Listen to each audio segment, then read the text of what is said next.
আসসালামু আলাইকুম। রাজশাহীর বিখ্যাত নামকরা মাস্টার শেফ রেস্টুরেন্টের রান্নাঘর ভিজিট করার পর আমাদের ক্যামেরায় যা ধরা পড়ল, অবশ্যই সম্পূর্ণ ভিডিও দেখবেন, তারপর কমেন্ট করে আপনার মতামত জানাবেন।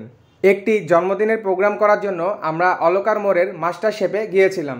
সেখানকার একজন শেফ ভাই আমাদেরকে বলল আমাদের রান্নাঘর ভিজিট করে দেখতে পারেন। যেহেতু ভাই আমাদেরকে চিনে, আমরা ব্লগার, হঠাৎ করে আমাদেরকে দেখার পর বলল যে স্যার আসেন রান্নাঘর ভিজিট করেন। আমরা রান্নাঘরে চলে গেলাম এবং ভাই চ্যালেঞ্জ করেছে আমাদেরকে এনি টাইম যখন তখন আমরা লাইভ করতে করতে রান্নাঘরে ঢুকে যেতে পারবো, কারণ ওনারা রান্নাঘর অল টাইম পরিষ্কার পরিচ্ছন্ন রাখে, এইটা তারা চ্যালেঞ্জ করেছে।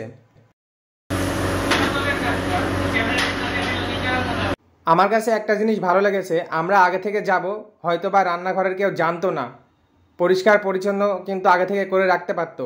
আমরা হঠাৎ করেই ঢুকে গেছি, দেখে অবাক, অলরেডি পরিষ্কার আছে। ভাইরা অনেক খুশি আমরা যাওয়াতে, বলেছে ভালো মতো ভিডিও করেন, সবাইকে দেখান আমরা কিভাবে ক্লিনভাবে পরিষ্কার পরিচ্ছন্নভাবে খাবার তৈরি করি।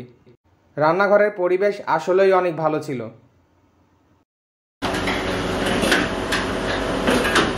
যে ভাইগুলো রান্না করছে ওনাদের অনেক বছরের অভিজ্ঞতা রয়েছে, তাদের হাতে রান্না আসলে অনেক ভালো। আমরা একটা ফুড রিভিউ নিয়ে ভিডিও আপলোড দিব সামনে, অবশ্যই পেজের সাথে থাকবেন। ওভারঅল একটা কথাই বলতে চাই, আমার মনে যদি কোনো চুরি করার বুদ্ধি না থাকে, কোনো ভেজাল না থাকে, আমার রান্নাঘরে তো আমি যে কোনো কাউকে ভিডিও করার পারমিশন দিতে পারি।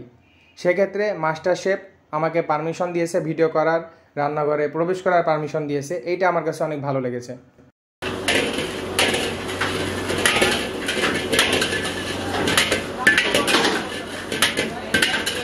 আজকে ভিজিট করার পর মাস্টার শেফ নিয়ে আমার মনে যে ভুল ধারণা ছিল সেটা ভেঙে গেছে। আমি জানতাম অনেক আগেকার যুগের রেস্টুরেন্ট শুধু নামেই চলে, বাট নামে না, মানের কারণে চলে।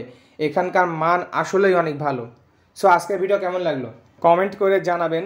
স্ক্রিনে মাস্টার শেফের নাম্বার দিয়ে আছে, বিয়ের প্রোগ্রাম, বার্থডে পার্টি, যে কোনো কিছু প্রোগ্রাম করতে চাইলে নাম্বারে ফোন দিয়ে বুকিং করতে পারেন। ধন্যবাদ।